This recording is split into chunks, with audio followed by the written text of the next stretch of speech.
ANORA, the 6-time Oscar-nominated movie, is a story about a female escort who meets this billionaire kid. They basically have an amazing night, and then he pays her to be his girlfriend for a whole week. Now, during this week, they go, they party, they do all these crazy things, and then he decides, hey, why don't we just get married?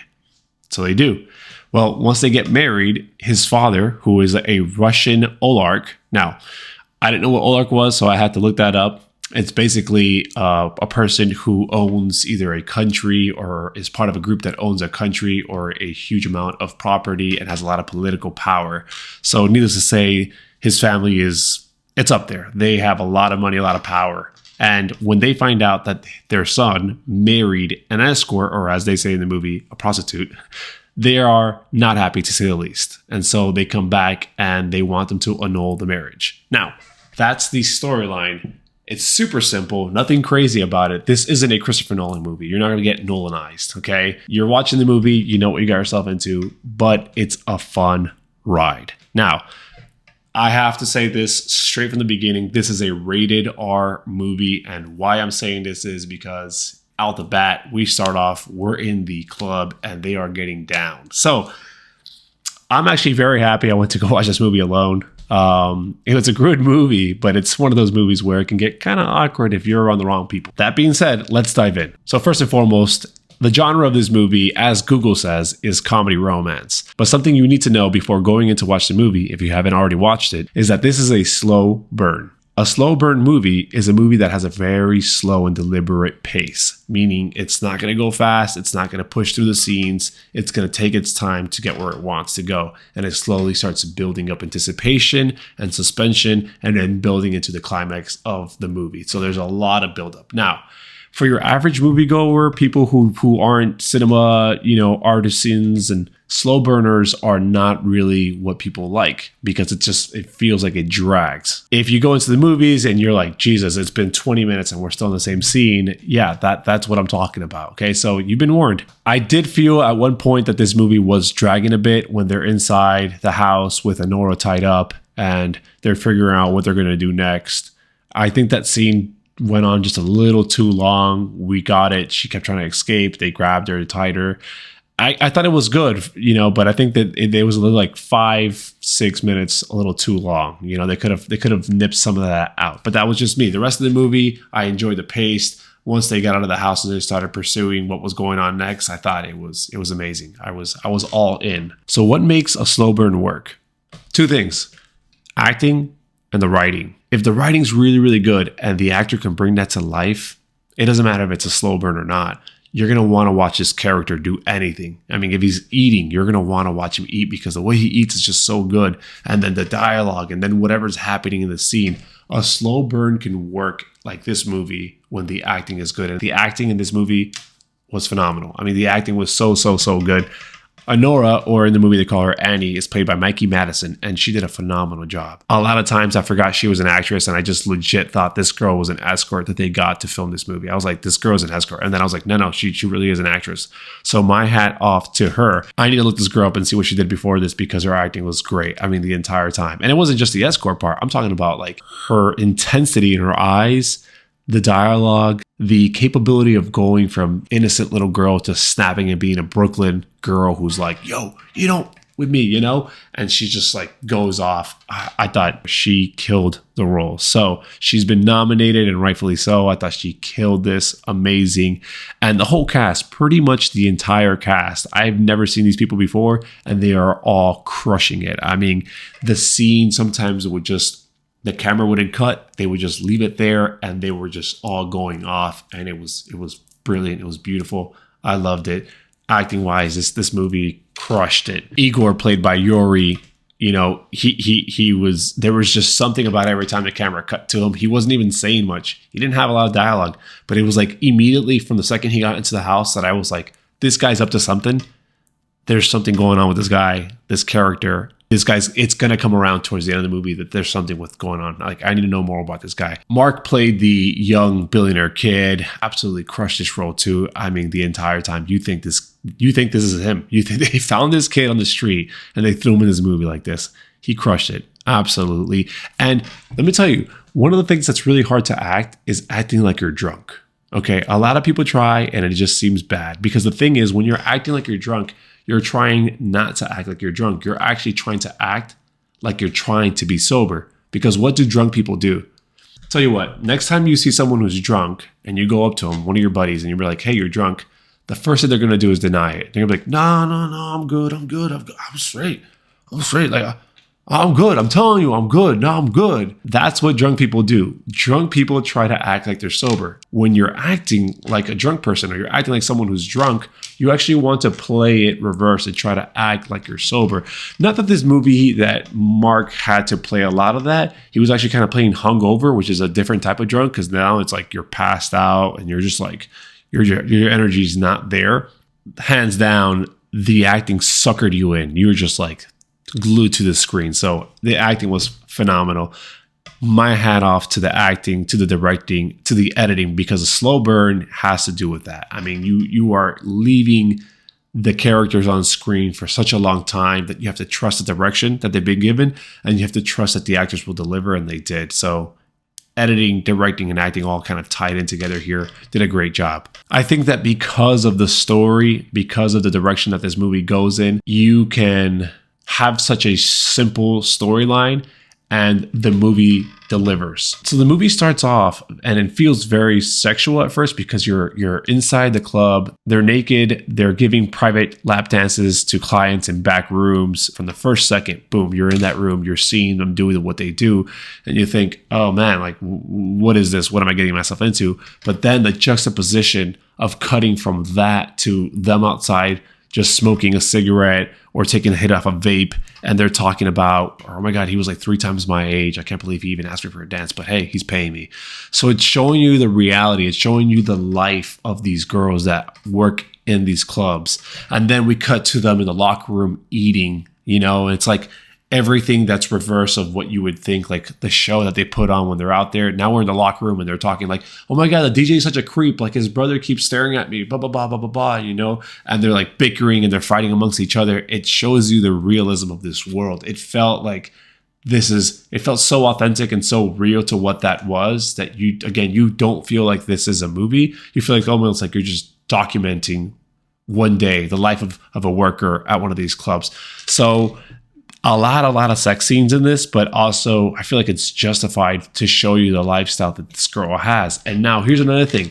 I love that this movie didn't make you feel bad for Annie in the sense that it wasn't this girl who had to pay medical bills. So she's in there selling herself and she's doing all these, lap dances and showing off her body and doing because she was like poor little old her. It's just like, this is a girl, this is her lifestyle. She chose to do this. And yeah, like she doesn't have it great. She lives, in some part of, I don't know if it's Brooklyn. I think it's Brooklyn.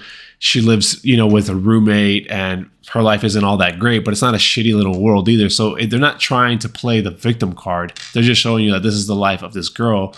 And then she runs into this kid who's living like a careless life. I mean, he I don't know. He's definitely, he says in the movie, he's like 21, but the way he acts is like a 16-year-old, maybe 14-year-old. I don't know. Like it's just reckless. It's crazy.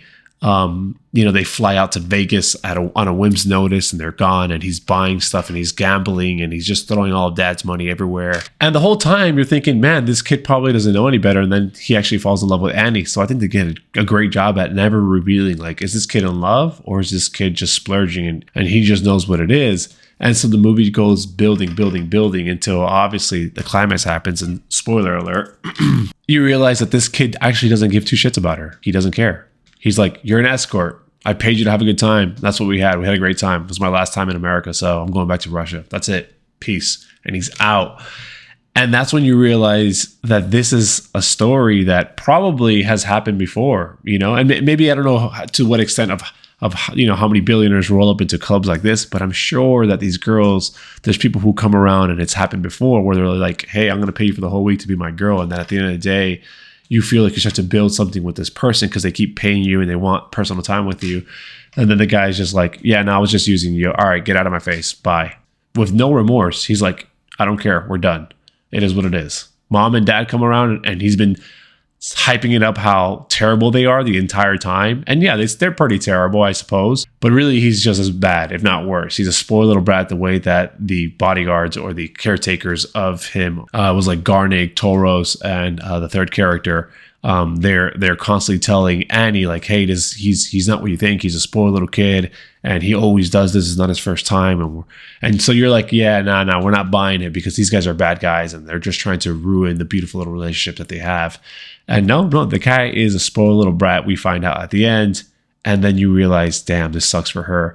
And then I want to talk about the ending for a second, okay? Her in the car. This was the most impactful scene. It was, I mean, the whole movie was solid, but this last scene of them in the car, finally this sexual tension that's been happening between Toros and Annie, finally that moment happens where it's like, are they gonna kiss? Are they gonna, do the business or not?